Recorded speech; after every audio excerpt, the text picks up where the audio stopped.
Hey guys, so here's how I trade breakout patterns, no? Ideally kasi guys, kapag nakakakita tayo ng breakout dito, okay, ang sasabihin ng iba, wag mo munang bilhin yan kasi hindi natin alam na baka magkaroon tayo ng false breakout dyan. Babagsak lang ulit papunta dito sa box, okay? So, yun yung iniiwasan natin. Alright, so ang ideal kasi guys, ganito talaga. Ito yung sasabihin ng mostly karamihan, alright? Ang sasabihin nila, hintayin na muna natin na bumaba yung presyo at mag-consolidate dito sa taas. Ibig sabihin kapag nagkaroon ng consolidation dyan, nagkaroon na siya ng firm support levels and magkakaroon siya ng panibagong lakas to push the prices higher. Okay? Normally, kapag naglaro yung presyo dito sa mga levels na yan, that's the ideal way of buying it. Okay? Pero guys, may mga nangyayari kasi na hindi ganyan. Hindi bumabalik dyan yung presyo. Ano yung nangyayari? Alright?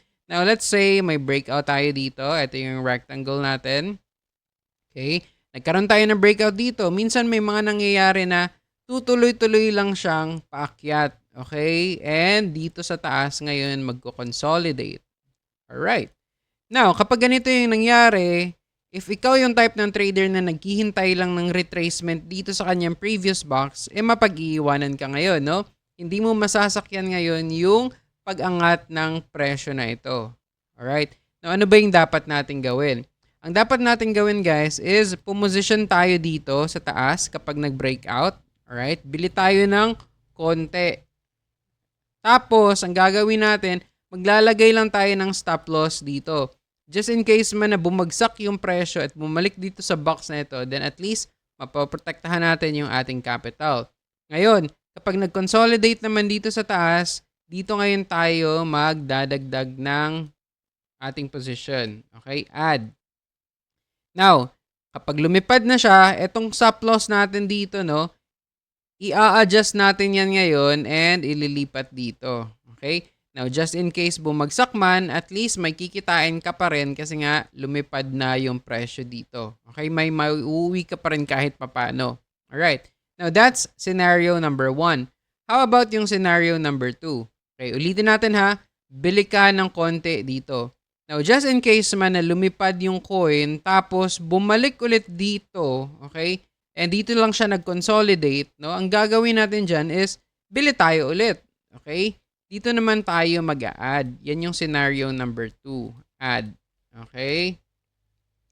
But again, mapa-scenario number 1 or scenario number 2 man, magkaroon tayo ng stop loss na just in case palpak yung ating trade and bumaba dito yung presyo, then at least hindi tayo masusunog, no?